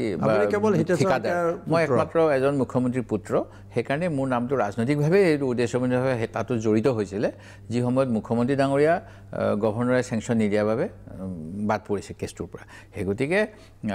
সেই বিষয়ত মই যেতিয়া আইনী মতামত লৈছিলোঁ যিসকলে মোৰ বিৰুদ্ধে সাক্ষী আছে বুলি CBI কৈছিল তেওঁলোকক কোৰ্টে হোষ্টাইল ঘোষণা কৰিলে সেই গতিকে যিদিনাই ৰায়দান হ'ব সেইদিনাই মই এই গোচৰৰ পৰা খালাচ পাম আচ্ছা আপোনাৰ পিতৃ হিতেশ্বৰ শইকীয়া দুবাৰ মুখ্যমন্ত্ৰী অসমৰ আৰু হিতেশ্বৰ শইকীয়া কেনেধৰণৰ ৰাজনীতিবিদ আজিও চৰ্চা চলি আছে হৈছে বহু সংঘাত মোৰো ব্যক্তিগতভাৱে হিতেশ্বৰ লগত ঘৰুৱা সম্পৰ্ক আছিল কিন্তু তাৰপিছত এটা সংঘাত হৈছে মই তেওঁৰ দিনত জেললৈও গৈছোঁ দুবাৰকৈ কিন্তু তাৰ বিচক্ষণতাক কেতিয়াও কোনো অস্বীকাৰ কৰিব নোৱাৰে গতিকে আপোনাৰ মাতৃ হেমপ্ৰভা শইকীয়া দুবাৰকৈ বিধায়িকা এতিয়া আৰু দুইগৰাকীয়ে নাজিৰাৰ জনপ্ৰতিনিধি আছিল আপুনি এতিয়া নাজিৰাৰ জনপ্ৰতিনিধি আপুনি যে এই যে এটা বাতাবৰণ ডাঙৰ হৈছিল মানে ৰাজনৈতিক পৰিৱেশ আপুনি কি তেতিয়াৰ পৰাই এইটো লক্ষ্য নেকি আপোনাৰ লগতো আৰু এজন আপোনাৰ ভাতৃ বেলেগ লাইনত গ'ল মোৰ তেনেকৈ লক্ষ্য নাছিলে প্ৰকৃততে দেউতা থাকোঁতেও মই ৰাজনীতি কামত সহায় কৰিছোঁ মা থাকোঁতেও মই মোৰ ব্লক কংগ্ৰেছৰ মই 13 বছৰ মই জেনেৰেল ছেক্ৰেটাৰী হৈ আছোঁ সেই গতিকে মই ব্লক কংগ্ৰেছৰ মানে তৃণমূল পৰ্যায়ত মই যথেষ্ট দিন কাম কৰিলোঁ মায়ে স্বাস্থ্যজনিত কাৰণত অৱসৰ ল'ব বিচৰাত দলৰ কৰ্মীসকলৰ হেঁচাত পৰি মই এই সংসদীয় ৰাজনীতিলৈ আহিছোঁ আৰু নহ'লে মোৰ যদি নিজৰ ইচ্ছা থাকিলে হয় আজি যেনেকৈ বহুত কম বয়সতে মানে মন্ত্ৰী বিধায়ক হ'বলৈ যুৱ সমাজে ইচ্ছা কৰে মই তেনেকৈ ইচ্ছা কৰা নাছিলোঁ সেই গতিকে মই যিটো বয়সত হৈছোঁ কিয়নো মই ৰাজনীতি নকৰিলেন কি হ'ল মই সৰু সুৰা ব্যৱসায় আছিলে মই আৰু দলৰ কাম আৰু ব্যৱসায় চলি থাকিলে হয় মই কিজানি মোৰ যেতিয়া বয়স হৈছে 47 মান তেতিয়াহে মই MLA দাবীদাৰ হৈছোঁ আৰু চিট পাইছোঁ আৰু আপোনাৰ পিতৃ আৰু মাতৃ হয় এই কোন আপোনাৰ আদৰ্শ নাই মইতো দুইজনকে ভাল লাগে এইকাৰণে দুইজনে বেলেগ বেলেগ মানে পিতৃয়ে বহুত কাম কৰিছিল নিজৰ শৰীৰৰ ওপৰতো অত্যাচাৰ কৰি যিটো আমি সকলোৱে জানো তেখেতে এবাৰ মেডিকেল চেকআপ কৰিবলৈ আমেৰিকালৈ গৈছিল আৰু চেকআপ নকৰাকৈ ডক্টৰ মনমোহন সিঙক গোটকৰো মানে ৰাজ্যসভাৰ নমিনেশ্যন দিয়াব লাগে সেইকাৰণে তেখেতে ঘূৰি আহিছিলে হঠাৎ আৰু তেওঁৰ স্বাস্থ্য যদি সেই সতৰ্কতা ল'লে কিজানি আৰু কিছুদিন জীৱিত ব্যৱহাৰো কৰা হ'ল তেখেতে নিজকে মানে বহুত কামৰ মাজত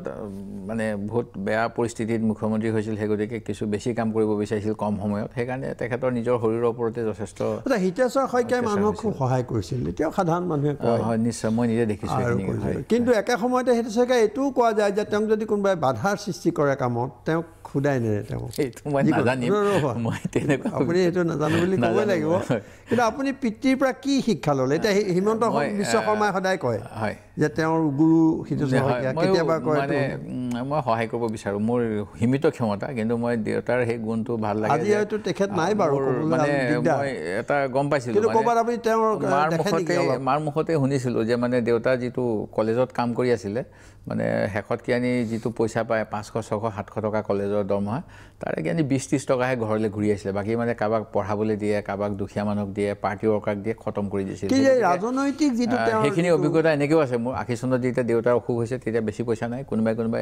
টকা 1000-2000 দিছে তেনেকৈ ট্ৰিটমেণ্ট আপুনি ভাবেনে যে খুব অসমৰ বেয়া দিনত তেওঁ মুখ্যমন্ত্ৰী নোহোৱা হ'লে তেওঁ কিবা কিবি কৰি যাব পাৰিলে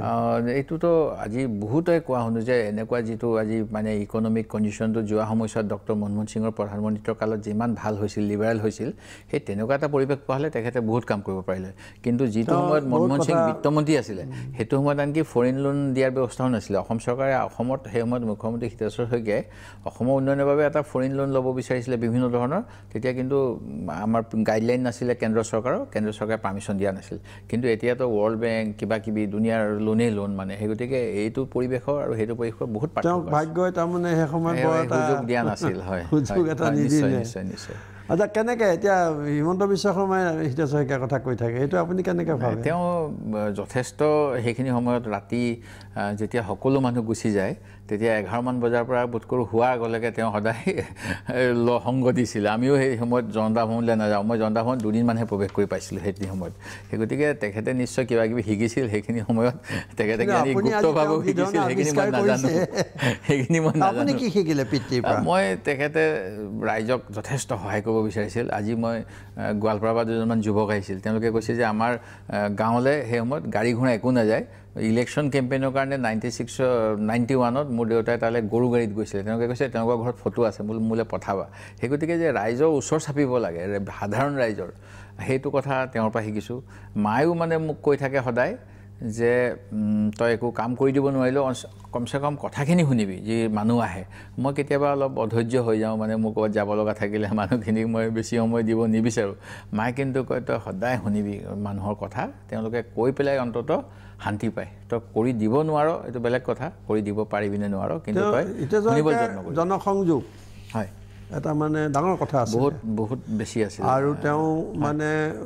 কাৰোবাক যদি কিবা এটা সময় দিছিল সেইটো কেতিয়াও নাই তেখেতে যেতিয়া চক মিজোৰামলৈ ক'ব লাগিব যেতিয়া মিজোৰামলৈ গৈছিল মিজোৰামৰ পৰা তেখেতে অসমীয়াত চিঠি লিখা দিগদাৰ হ'ব সেই গতিকে ব্যক্তিগতভাৱে অসমীয়া ষ্টেনো জনা এজন যুৱকক তেওঁ নিজৰ খৰচত তালৈ লৈ গৈছিল যাতে অসমৰ ৰাইজৰ লগত তেওঁ চিঠি পত্ৰযোগে যোগাযোগ ৰাখি থাকিব পাৰে সেই ষ্টেনোজনে এটা অসমীয়া টাইৰ পৰা লৈ গৈছিল মিজোৰামৰ ৰাজভৱনলৈ তাৰ পৰা দেউতাই অসমৰ বিভিন্নজনলৈ চিঠি লিখিছিল যিবিলাক এতিয়া আমাক মানে দেখায় কোনোবাই যে শইকীয়া ডাঙৰীয়াই মোৰ লগত ইমান যোগাযোগ ৰাখে অসমৰ বাহিৰলৈ গৈ মোৰ লগত আপোনাৰ আজি যে কংগ্ৰেছে ৰাজনীতি কৰিছে এইটোতো পিতৃ আৰু মূলতঃ পিতৃৰ মোৰ নিশ্চয় পৰিৱেশত ডাঙৰ হৈ আপুনি কংগ্ৰেছৰ প্ৰতি আগ্ৰহী হ'ল কিন্তু আপোনাৰতো ধৰক আপোনাৰ পিতৃপুত্ৰৰ সমাজবাদীৰ পৰা 62 নে 64 আপুনি যে কংগ্ৰেছৰ প্ৰতি আকৰ্ষিত হৈ থাকিলে এতিয়ালৈকে কাৰণ মই থাকিবই লাগিব কাৰণ যেতিয়া কিছুমান স্বাধীনতা আন্দোলনৰ আমি যদি বুৰঞ্জীবিলাক পঢ়োঁ তেতিয়াহ'লে আমাৰ চকু পানী নোলাই উপায় নাই আৰু মানে তেওঁলোকে মহাত্মা গান্ধীৰ আহ্বানত সেই সময়ত যেতিয়া হোৱাটছআপ নাই ফোন নাই গোটেই অসমত ভাৰতবৰ্ষৰ লগতে যেনেকৈ ধৰক সত্যাগ্ৰহ কৰিছিল 1886 চনত অসমৰ প্ৰতিনিধি গৈছে ৰায়ত সভা উজনি অসম সভা তৰুণ ফুকন নবীন বৰদলৈ গোপীনাথ বৰদলৈ আৰু তেখেতসকলে অসমৰ কাৰণে সেই সময়ৰ পৰা যেনেধৰণে মাত মাতি আহিছে সমস্যাখিনি প্ৰায় তেনেধৰণে সেই সময়তো চাহ শ্ৰমিকৰ কথা কৈছে সেই সময়ত গিৰমিটীয়া ছিষ্টেমৰ কথা কৈছে অসমৰ জনজীৱনৰ কথা কৈছে জনজাতিৰ কথা কৈছে এতিয়াও সেইবিলাকেই আমি ইছ্যু হৈ আছে সেই গতিকে এইবোৰ কথা কেতিয়া অধ্যয়ন কৰিছে এইবিলাক মই মানে সঁচা কথা কওঁ যেতিয়া মোৰ এটা দায়িত্ব আহিলে তেতিয়া মই এইবিলাক পঢ়িবলৈ মই বাধ্য হ'লোঁ নহ'লে মোৰ ইমানখিনি মোৰ পঢ়া শুনা কৰা হোৱা নাছিল চিনেমা চাই ভাল লাগে কিন্তু এতিয়া অসমীয়া চাই হিন্দী ইংৰাজী যিকোনো চাওঁ আৰু অসমীয়া হিন্দী গতিকে এইখিনি পঢ়িব লগা হৈছে এতিয়া পঢ়ি পেলাই আৰু বেছি মানে চবকে ক'ব বিচাৰোঁ যে কংগ্ৰেছটো কৰিবই লাগিব আৰু এইটোৱে আমাৰ ভৱিষ্যত এখন তথাপিও মই শেষ সুধিছোঁ আৰু এবাৰ যে পিতৃ আৰু মাতৃৰ যি ৰাজনৈতিক চিন্তা বা চৰ্চা সেই সাদৃশ্য বা পাৰ্থক্য ক'ত কাৰণ আপোনাৰ মাতৃবোধকৰ লিখিত ভাৰত কংগ্ৰেছ কমিটিৰ মানে ৱৰ্কিং কমিটি মেম্বাৰ হৈ আছে নিজে তেখেতে ত্যাগ কৰিছে যাতে এতিয়া কি কৰি আছে তেখেতে মা এতিয়া এইকেইদিন ফুৰিব গৈছে বাহিৰত মানে পৰিয়ালৰ লগত গৈছে হয় মানে দেউতাইতো মানে প্ৰথম সোমায়েই মন্ত্ৰিত্ব লাভ কৰিছে সেই গতিকে দেউতাই যেনেধৰণে মানুহক সহায় কৰিবলৈ সক্ষম হৈছিল গোটেই অসমতেই সেই অসমক সহায় কৰাৰ কাৰণে তেখেতে কিন্তু নিজৰ সমষ্টিৰ বহুখিনি কাম কৰিলে আৰু কৰিবলৈ থাকিও গ'ল এতিয়া মোৰ সমষ্টিত এতিয়া আজিলৈকে যি পূৰ্ণাংগ এখন চিভিল হস্পিটেল হ'ব লাগে সেইখন হোৱা নাই ধৰক তেনেকৈ কিছুমান কাম ৰৈ গ'ল মা এবাৰ বিধায়িকা হ'ল এবাৰ মন্ত্ৰী হ'ল মায়েও কিছু কাম কৰিব পাৰিলে এতিয়া যিখিনি বাকী আছে মই সেইখিনিয়ে চেষ্টা কৰি আছোঁ ৰাইজৰ সাদৃশ্যৰ পাৰ্থক্যৰ কথাটো আপুনি আৰু বৰকৈ আৰু ক'বলৈ আমি আকৌ আহিম অন্য প্ৰসংগলৈ খন্তেক পিছত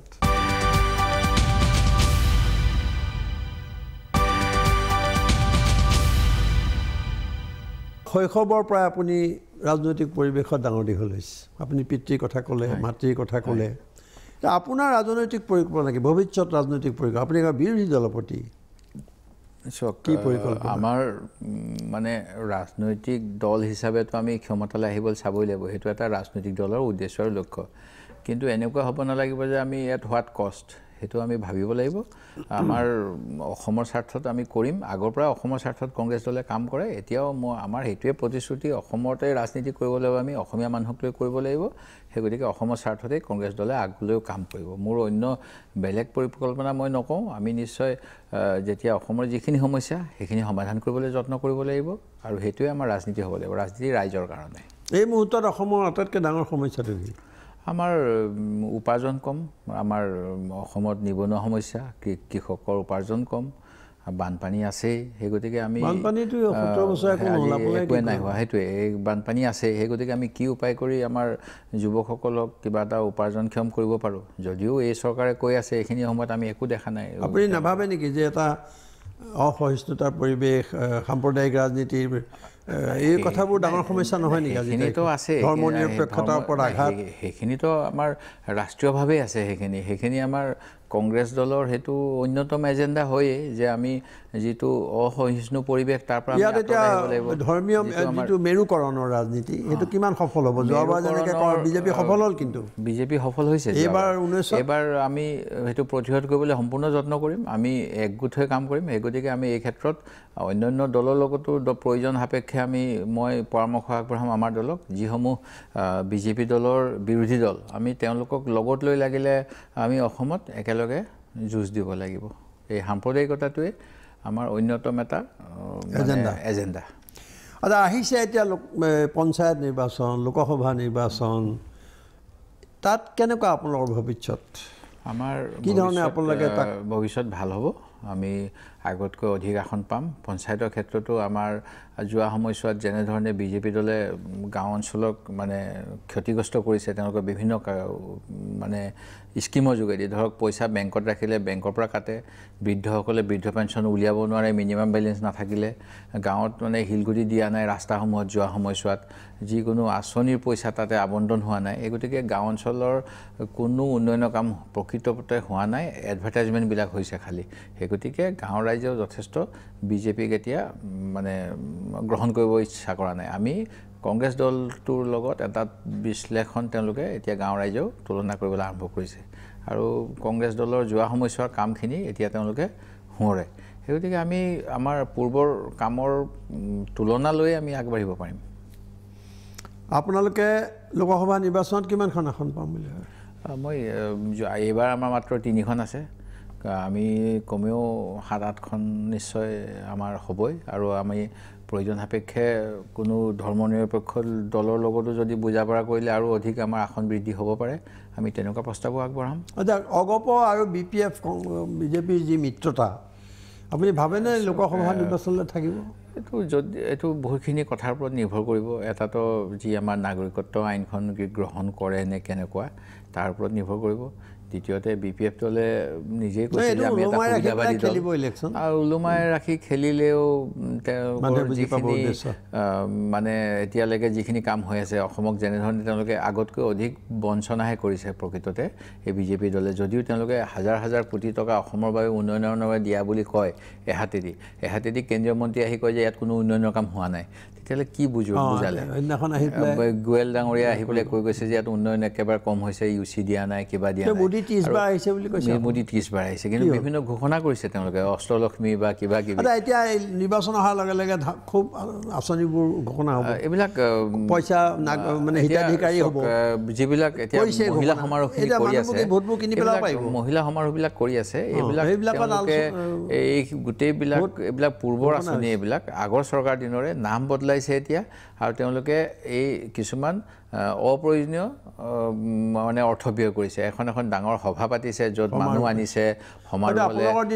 আমাৰ দিনত কংগ্ৰেছৰ দিনৰ এইবিলাক আঁচনি এইবিলাক national rural livelihood mission state rural livelihood mission এইবিলাকৰ আঁচনি এইবিলাক কেন্দ্ৰ চৰকাৰে ইনকাম জেনেৰেশ্যনৰ কাৰণে কৈছে কোটি কোটি টকা তেওঁলোকৰ ইতিমধ্যে দুৰ্নীতি হৈছে আৰু এইবিলাকৰ ভোটলৈ কেতিয়াও কনভাৰ্ট নহয়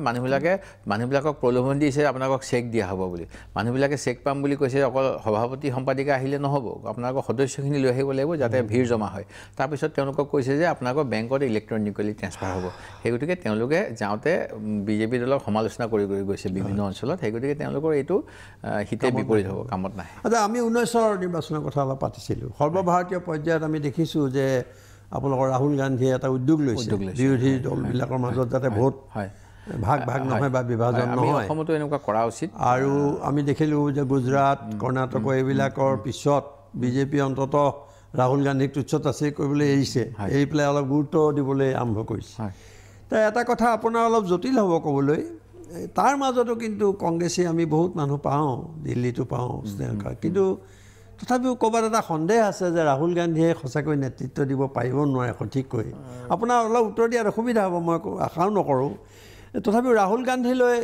কেনেকুৱা আপোনাৰ চিন্তা চৰ্চা ৰাহুল গান্ধীয়ে পাৰিব তেখেতৰ লগত যিখিনি মোৰ বাৰ্তালাপ হৈছে অতি মানে এজন অনেষ্ট ব্যক্তি যদিও তেওঁৰ বিষয়ে বিভিন্ন কথা ওলাইছে আৰু গুৱাহাটীতো যেতিয়া তেওঁ বিভিন্নজনক লগ পাইছিল মই তেখেতসকলক সুধিছিলোঁ যে আপোনালোকৰ ধাৰণা কি কৈছে যে তেওঁক লগ পোৱাৰ পিছত তেওঁ যথেষ্ট মানে বিভিন্ন বিষয়ত তেওঁৰ বুটপতি আছে আৰু তেওঁ এজন ভাল নেতা বুলি বহুতে মোক কৈছে সেই গতিকে সমালোচনাৰ বাবে বহুতে আপোনাৰ সমালোচনা কৰিব পাৰে কিন্তু তেওঁ যে এজন দেশৰ সুদক্ষ নেতা হ'ব পাৰিব এই ক্ষেত্ৰত কোনো মই এই কথা বুজি উঠিছে নেকি মানুহে বুজি উঠিছে এতিয়া যিখিনি কথা তেওঁক মানে কোৱা হয় এতিয়া এটা কথা তেওঁ কেইবছৰমান আগত কৈছিল যে পাঞ্জাৱত যথেষ্ট ড্ৰাগছৰ প্ৰচলন হয় সেই কথাটো সকলোৱে নচাত পিছত সেই কথাটো প্ৰমাণিত হয় ঠিক তেনেকৈ তেখেতে কিছুমান কথা আগতীয়াকৈ কৈ দিয়ে এতিয়া কিছুদিন আগত বোলে MRI মেচিনবিলাকৰ এটা কানেক্টিভিটি কৰি পেলাই এটা মানে গোটেই এক জেগাৰ পৰা এইবিলাক পথ্য দিয়াৰ ব্যৱস্থা কৰা হ'ব বুলি কোৱাৰ কাৰণে তেওঁক বহুত ট্ৰল কৰিছিল এতিয়া তামিলনাডুত সেইটো প্ৰচেষ্টা হৈ আছে সেই গতিকে আপোনাৰ মতে বিৰোধী ঐক্য গঢ়ি উঠিব নিশ্চয়কৈ বিজেপিৰ কাৰণে এটা ডাঙৰ প্ৰত্যাহ্বান হ'ব আৰু 19 চনত আমাৰ কংগ্ৰেছৰ চৰকাৰ হ'ব প্ৰধানমন্ত্ৰী এতিয়া কংগ্ৰেছৰ আমি আসন বাতৰা কেনেকৈ হ'ব গোটেইখিনিৰ ওপৰত নিৰ্ভৰ কৰিব কিন্তু এখন যে মানে বিজেপি বিৰোধী চৰকাৰ হ'ব এইটো অসমত ৰাহুল গান্ধীয়ে আনাৰ প্ৰস্তাৱ আছে নেকি এতিয়া খুব তৎকালীনভাৱে নাই হোৱা এতিয়াও কিন্তু হ'ব আমাৰ বিভিন্ন প্ৰদেশ কংগ্ৰেছৰ ফালৰ পৰা এক্সিকিউটিভ হ'ব অহা 4 তাৰিখে মানে দৃষ্টি আকৰ্ষণ কৰিব পৰাকৈ অলপ দিন একো কৰিব পৰা নাই দৃষ্টি আকৰ্ষণ চাইকেল চলাইছে আৰু নাই এইটো আমাৰ আছে আমি বুথ লেভেলত কাম কৰাৰ কথা আছে এতিয়া আমি বুথ লেভেললৈ যাম তৃণমূল পৰ্যায়ৰ পৰা পুনৰ সংগঠন কৰিম আমাৰ দলক হয় ডাঙৰীয়া খুব ভাল লাগিলে আৰু বহুত প্ৰসংগ আছে কিন্তু সময়ৰ কথা আছে আপুনি ইমান ব্যস্ততাৰ মাজত আজি এইখিনি সময় দি আমাৰ ষ্টুডিঅ'লৈ অহাৰ কাৰণে আপোনাক ধন্যবাদ জনাইছোঁ নাই আপোনাকো লগ পোৱাৰ নাই অজিত দা আপোনাকো বহুত ধন্যবাদ আপোনাৰ যোগেদি মই প্ৰাগ চেনেলৰ যোগেদি অসমৰ ৰাইজক আমাৰ দলৰ কথা কিছু কোৱাৰ সুযোগ কৰিব পালোঁ তাৰ বাবে আপোনাক ধন্যবাদ আকৌ লগ পাম নিশ্চয়